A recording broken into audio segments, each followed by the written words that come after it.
let's go to Rhino, and I hope you can see it well. You should see this model here. I set it up in a way that we can talk about the orientation, the rotation of objects. You can actually see here that I rotated the buildings separately from the system, from the overall system. And you can see that the wind here influences quite a lot the outdoor comfort and the temperature. And it's all based on a very specific, so first of all, it's based on weather data, and it's all linked to one weather data, wind and the temperature and the sunlight. And I use a period of 1 day, basically. As you can see here, the red dots basically represent how the sun travels over 1 day. And it could be a different period. It could be over a month, or it could be over or looking at just 1 hour. I get the wind direction from the weather data and use that to feed and use the direction, or the main direction of the wind automatically. Well, let's say we need to talk about that a bit, because there's a bit of a problem within Butterfly, but more or less almost automatically we set the direction of the wind accordingly. And I will also show different options of what we have and how to. So if that doesn't work, and what else could we do in order to test different wind directions? Okay, so I think in this video we will just try to recreate that script. At the moment it looks super messy, but I will go step by step, and I will reorganize it in a way that it works better for me, because I was testing did a lot of trial and error. So there's some bits which we actually don't need, and then it also normally then reorganize itself much better with the second time like putting it together. Como of 45, you will get your share for sure. Great that you joined, and super proud that you decided to support my channel. And yeah, I hope this video will help Melvina to push forward with her thesis. Okay, let's jump right in. I will keep it very simple just to make the calculations faster. But we will start with a new file, completely new file. Make sure that if you want to follow, that you have everything installed correctly. I did one video about the installation of Butterfly, so please follow that on the dot. It's very important, otherwise it will not work. What else? Yeah, check out my videos about outdoor comfort, and it will be much easier for you to follow in this video as well. But we will build this complete script from scratch, and you will, if you have a bit of a knowledge already, you will understand without watching all my other videos. This should be really fine. Having said that, this is really the more advanced now. We're going deep into connecting all this data together into one really amazing, cool script. Yeah, it really shows something quite interesting. And we can also test how that all would look like without the wind data, which makes a big difference. Okay, so I'm gonna start a new file, new document. I keep these two objects as my main objects, and the first thing we'll talk about is the Ladybug, the UTCI, and how we can the different ways on how to rotate objects, or the sun system, or the world system, let's say. But yeah, we keep this object as our main objects. We could say these are our buildings, and we have another object here, which is a plane where this is our test plane, where we distribute prop points, which are also our test points for the outdoor comfort and the wind props. And we have one point here in the center.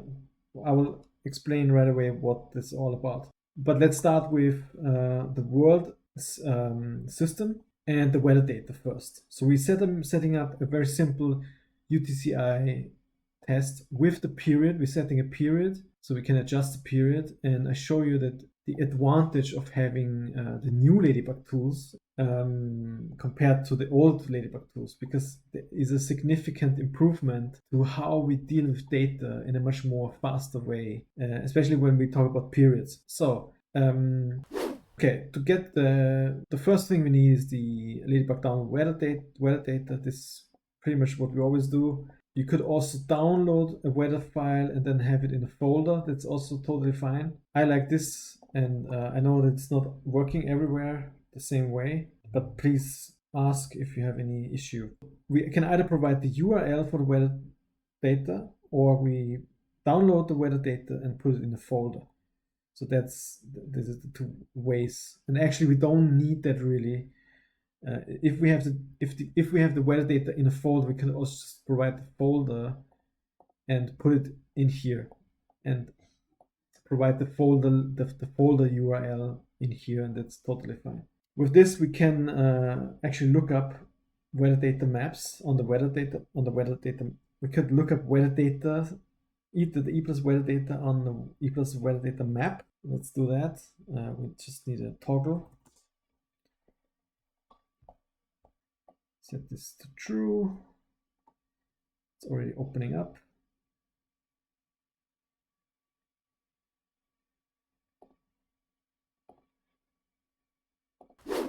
This is, by the way, this Melvina. So this is her channel. She has some videos here.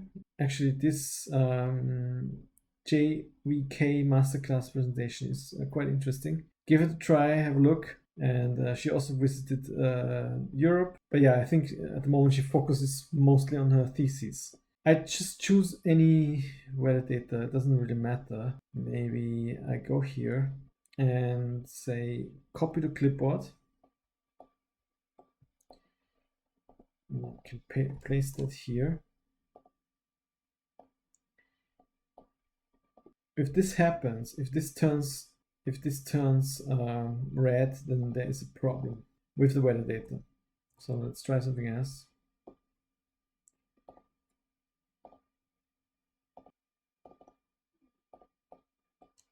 That worked. So there's some weather files are not working. This worked, obviously, and we can plug this in here. I turn this off so then it doesn't restart every time I open the script.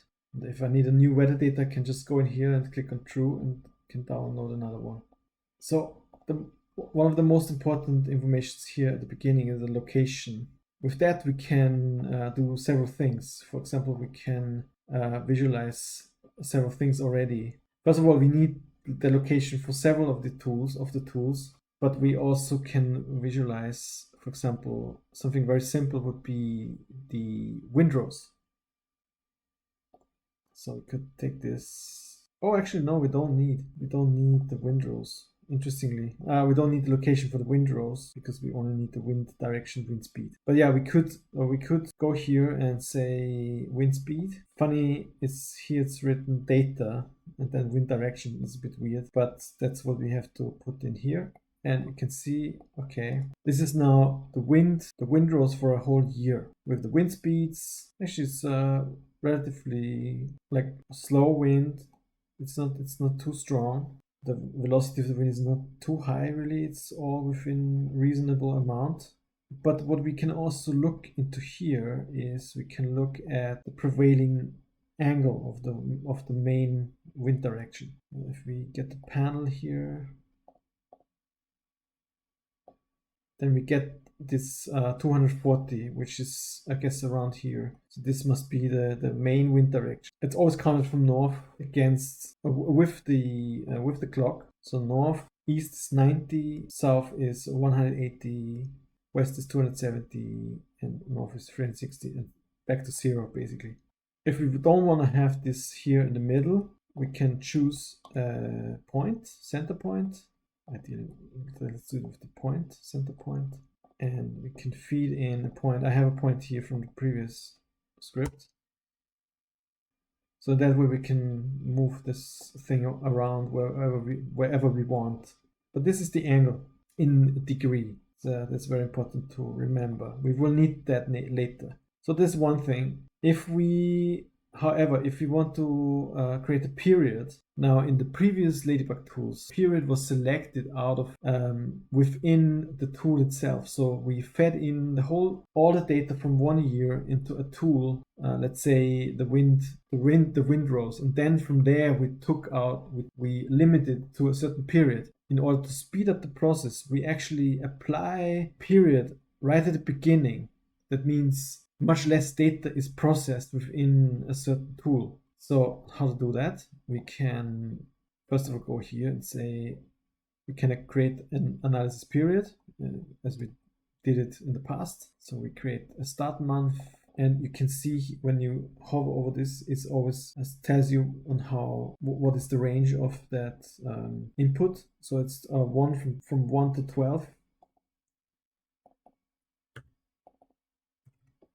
Okay. Can use the same for the end month. Oh, I didn't know. A double click creates a relay. Interesting. Good. Good to know. I didn't know. We can reuse that again. This time we need the start day, which is then a range from 1 to 31. If you hover over, yes, from 31. Let's choose another day here. And we use for the period, we use the same day. Let's just check 1 day. We just calculate 1 day. Or maybe even just a few hours. That's also fine. Start hour, here you need to be careful. The start hour is from 0 to 23. Minimum is 0 and maximum is 23. So basically, we're talking about the hour from midnight is 0, from 0 to 1 basically. It's from midnight to 1 o'clock in the morning. And then the hour from 11 p.m. to midnight again. So just keep that in mind. Let's say we calculate from 6 in the morning to 6 in the evening. And from here we get the period. We also get the hours of the year. These are represented by the index of the hour. We also get some dates. That's also interesting. How do we get, how can we actually get them, how can we limit this here? And we could just apply we use this one, Ladybug apply analysis period. So we could go in here, the period, and the data for wind speed, and we go back in here. And now, of course, there's a problem. We would need this again, copy, and go in here. Now you say, oh, do we need to copy that? No, you don't. Actually, we can deal with it a different way. We could take this, put in the wind direction here, in the same slot, and then we use explode tree to reselect the data when we want to look at. So for example, now in that case we have, oh yeah, and we need to craft that, otherwise it doesn't work. So in that case we have two branches of that tree, which we put in here. And we could craft it before also, of course it is also possible. But we can here look at, and that is the wind speed. And the wind direction. And that gives us the prevailing wind. Now you see that this thing got really small. It's fine because we actually only want to know this information here. That's the important bit. So we know now that during the time most of the winds coming from the east and have a certain velocity. But it's basically where the most of the wind comes from. Also we could get what we also can get out of here is the wind speed, by the way. Also super interesting. We can make it even more accurate, our calculation. So we know the prevailing wind direction and we know the wind speeds in that direction. That's pretty handy. And of course we could take a look at a bigger period. For example, we could say, let's check from April to June.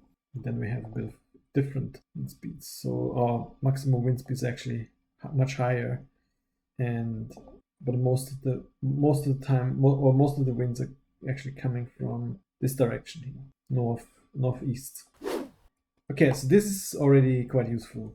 Now, if we want to check the UTCI, the outdoor comfort, so another tool we need I want to make aware is the sun system.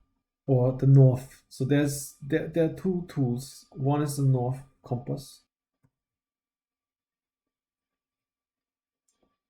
Ladybug compass, that's the one. So that's basically a tool on its own. It doesn't do much, but it could help to keep some overview over what the north is, as long as we not forget to combine it with all the necessary tools when we start to rotate stuff. So again, we could provide a center point for the location. We could use this one, but we then could also, of course, move that thing away and move it wherever we want to have it. Oh, haven't applied it yet, sorry. So that's one thing. We could then rotate that, especially if we have, for example, a model which is not northed, which is not in the correct north direction. Then this is super helpful. We could create a slider here and add this, and then we can rotate that. But be aware, this only rotates that thing. It doesn't rotate anything else. It's a bit, in that sense, it's really just it's a bit useless, I would say. But yeah, it shows the north, and of course we could combine that rotation with something else. Because for example, we could specify the north here, but we won't really, but I'm just showing you that this also could work. Take this and combine it here. Now if I start to rotate, then of course this also rotates. So this is really, if your model, if you get the model and this is not in the correct north, then this tool is quite useful. If you want to rotate, if you don't want to rotate the model because you're working with other people and they all have the same orientation, then you could use that to adjust your tools, because then you basically take that real north rotation and apply it to all the tools you have in your script, including the sun orientation, and that's what we look at next. So we could use this tool here, the Ladybug sun path, and that also has a north. We could use that here, and in that case here we need a location because it needs to know where it is and the angle of the sun, and it needs also the hours of the year, meaning the period. In that case, you don't provide a period, you provide the hours of the year, which is basically this.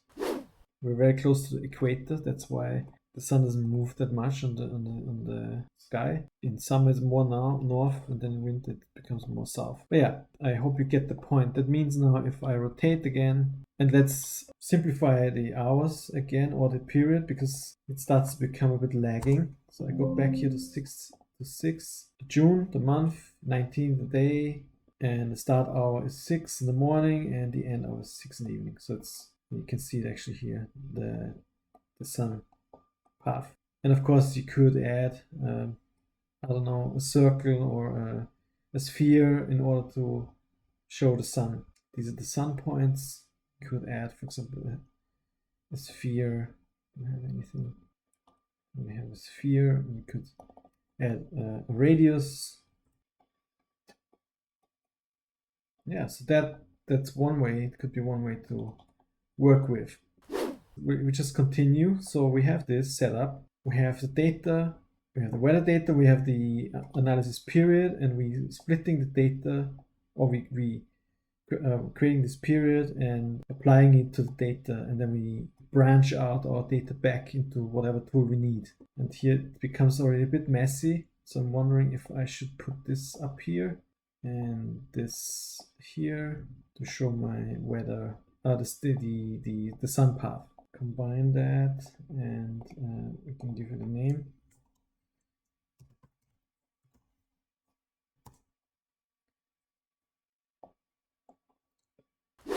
So that's about rotating the system, the sun system, around the object.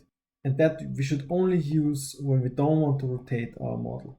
In my case, I would say everything is correct. I actually have the model, and the model is correctly imported, and I actually don't want to rotate it. Bring this out of the way. I will keep this here in case I'm turning that off, for example. Then I still see my my compass. I can also turn off the spheres here. So let's set up the outdoor comfort. As you know, we need or do the UTCI, we need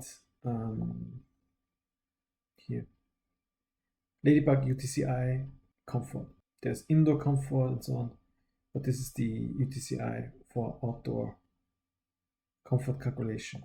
We have the air temperature, so we need air temperature. We need the mean radiant temperature, relative humidity, wind velocity. And here normally we would use just a number.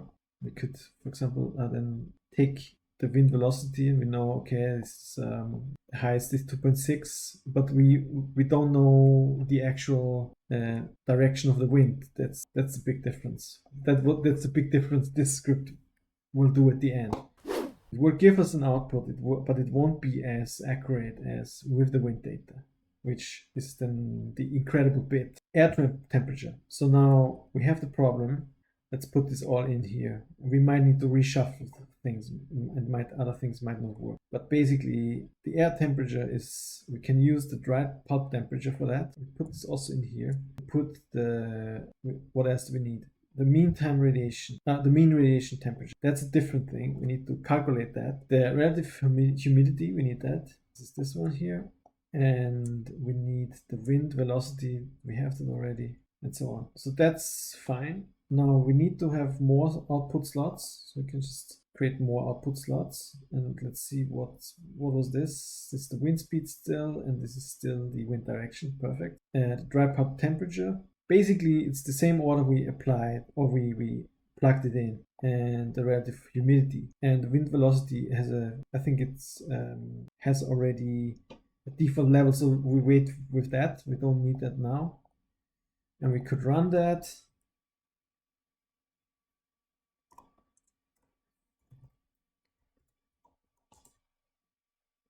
And we would have a very simple outdoor comfort output. It doesn't give us much information at the moment. If we look in here, it says 13 values. Now we can't really see what's in there. We could use the tool here, separating the headers from the values. That's one way to do it. And then replug that in and see what the header is. Header gives us important information about the time zone and stuff like that. And then the values of these. And this is for the different hours of that period. 26 degree, 27 degree, and so on. And it's applied to the whole site without taking into account these volumes. And that's where the mean radiation temperature comes in. Mean radiation temperature, we get that. I always forget where it is. This one here. Ladybug outdoor solar mean radiation temperature. And it's the same game again. We push this a bit away because this becomes before that, because we're gonna plug in here the mean radiation temperature. We need the location again, so we get the location from here. Now we need a surface temperature. Again, we can use the dry pulp temperature. Again, we want to have the period applied already. Dry pulp temperature. Now we need more stuff. The direct normal radiation. We haven't had that yet. Direct normal radiation. We can plug in here. Get another slot. Output slot. Direct normal radiation. Then we need the diffuse horizontal radiation. Diffuse horizontal radiation. This is here. New slot, output slot. The horizontal infrared radiation. And again, we need to add more slots. And then we need several other things in order to have these inputs as volumes, which create shadows. So they have an influence on that. Otherwise, the whole the mean radiation temperature tool is useless. The fractional body exposure and the sky exposure. And there's also the ground reference, solar body part. I will leave this stuff off, but we should have the sky exposure and fractional body exposure. The fraction of the body exposure. A single number between 0 and 1 or data collection for the fraction of the body exposed to direct sunlight. The Ladybug human to sky relationship component can be used to estimate this input for given set of context geometry and position of the human. And position of the human is the probe points we're gonna put later on. So how to do that? First of all, let's not yet feed in the mean time radiation output because we have no output yet. But what it says here, the Ladybug human to sky relationship component, that's what we need. Ladybug human to sky relationship tool. Again, this needs a north. Remember that we have the north set, but actually it doesn't not necessarily need the north if we change it, but let's be specific. We need the location. So again, north only if you want to rotate your model. If you want to rotate the system but not the model, then you use the north. Otherwise, don't bother. So position is interesting. Position, there would be a position on the ground plane test, but we want to test several points. So we want to test actually this test plane. So that's why we set up this plane, this surface where we distribute locations. So we don't have just, positions. The location is a location on the planet. The positions are the position of the humans, but the human is not just on one point on the site. We want to test the whole site. So that's why we're not talking about position, but positions as a list. And how to do that? First, maybe what we can do already is providing the context. The context are these buildings. So in that case, it's very simple. Just get a B-wrap and specify these here. It's our context. Let's hide this. And the position now becomes interesting. Ladybug, we use this one. Ladybug create point from grid. And we will need that later also for the CFD analysis. So first of all, surface, we're gonna set one surface, which is this one. Again, I hide that right away. We have a grid size and I give it a bit more just to make it faster. We can always go finer, but for now it's easier, it's faster to calculate.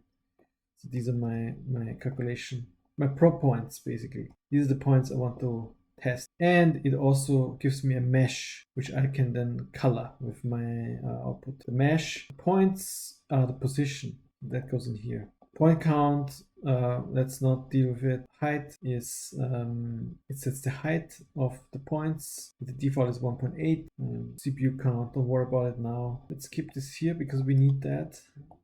There's some things we need to share with the Ladybug tools. With the Butterfly tools, or the Butterfly. I should have called this video Butterbug or Ladyfly. In any case, now we have the sky exposure. Oh, we need to run it first. So toggle, Boolean toggle. It's the first time that it will take a while to calculate.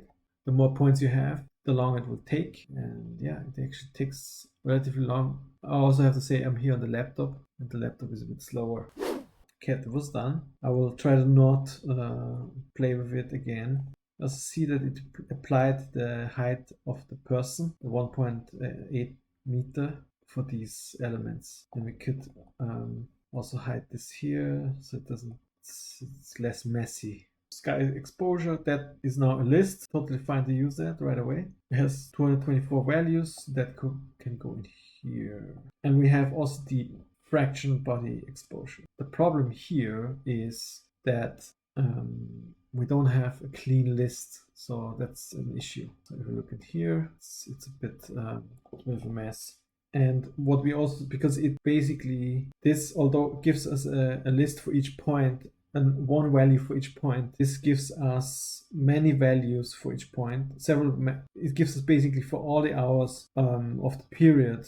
Oh no, actually the problem here is that it gives us a whole year of fraction body exposure, which we have to also run through our period. That's the big issue here. So how to do that? We can first use this data. So we do the same as we do here. We just take this, disconnect everything, use the same period. The data goes in here. Now we have, oh, that was not good. Don't want to craft this. So just for you to understand, we from here, from the sky exposure, we get a clean list of one value per point on our test area, and we need the same for that. We need the same for this element, a fraction of body exposure. So what we did, we applied the period first because it gives us for the whole year, which is a bit annoying. But then it also doesn't give us a clean list now because it gives us for each hour of that period a value. So if I take this here and I separate the headers from the values, that's what we did before already, then you can see it has several branches of things. I can take my data tree here, draw the tree, and you can see it has a lot of branches. So what we need to do first is we want to take the values and calculate an average per branch.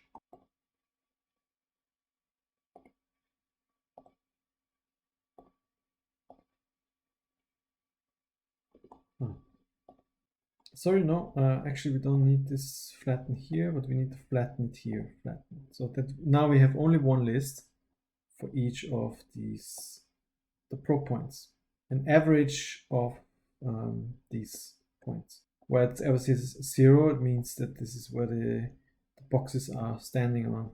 I assume, I think that's how it is. And that now can go into here. And so I hope you understood that. We get the data for each of these points, but for every hour in the period. So we have for each location, for each position, body position, we have several numbers representing each hour of the day or that period, but we can only allow the same amount of numbers for the amount of points we have on the grid. And that's why we separate the header from the values, and then we create an average per branch. So we haven't flattened it yet. So we have 2,912 values in there, but we have also 223 or so, 224 branches, and we create an average per branch, and then we flatten that to make one list. So the only way I can make it work is this way. And now we can apply a toggle here. Yeah. And now we have the mean radiation temperature as an output. That's what we need for the UTCI to work with the volumes. Now everything, you can feel it's lagging. Everything is calculating, takes a bit longer. And of course, when we then add the wind velocity, then it's again getting a bit more. Now, okay, you can of course see that we have again for each of these dots, we have the UTCI for every hour of that period. It's just important to understand because that's basically the same. What we need to do now is here to create an average per branch or per cell, let's say. Now if we put this in here, now we have for each cell we have one average temperature. Now we can very simply take this spatial heat map and put in the values.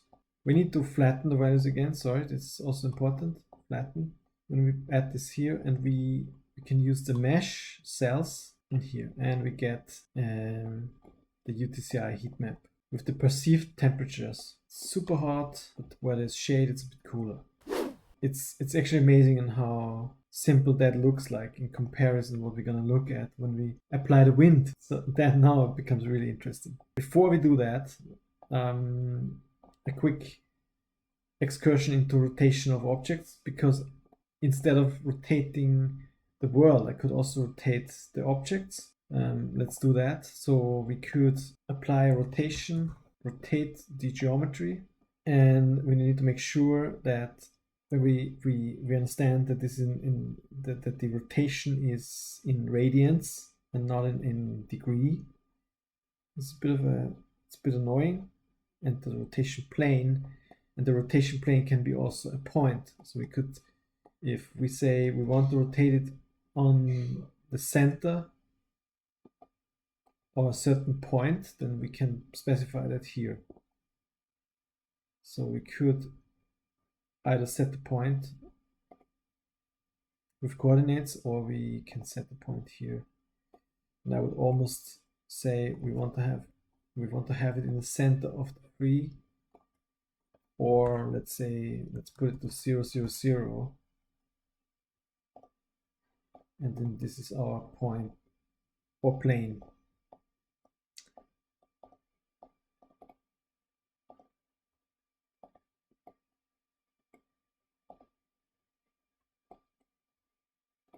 So we could rotate it, but it's not nice to rotate it in radians. It's really not nice. So we need to do some math. So in order to calculate, we can, for example, apply a slider here where we provide the angle in degree. And we could even go minus 60 if we want. Gives us more range. So if we want to translate that to radians, then we can just apply here an expression where x divided by 180 divided by p. So I hope you understand, I hope you get that. We divide the degree by 180 divided by p. That gives us the radians. And let's turn off the grid. And of course I could rerun now everything to match. But just to keep that in mind. So that makes sense if I want to rotate and test the object in different orientations, to the sunlight, to the wind, and so on. Now, if I have to rotate the world and the buildings, or I want to have the most flexibility, then I could do it even differently and say I provide the rotation of my system, so the north. Basically, I add the rotation of my system to the additional rotation of my buildings. That's also possible. And then I feed that in here. So now if I rotate the north, and now of course it's gonna recalculate everything. So you have to be careful with what you're doing.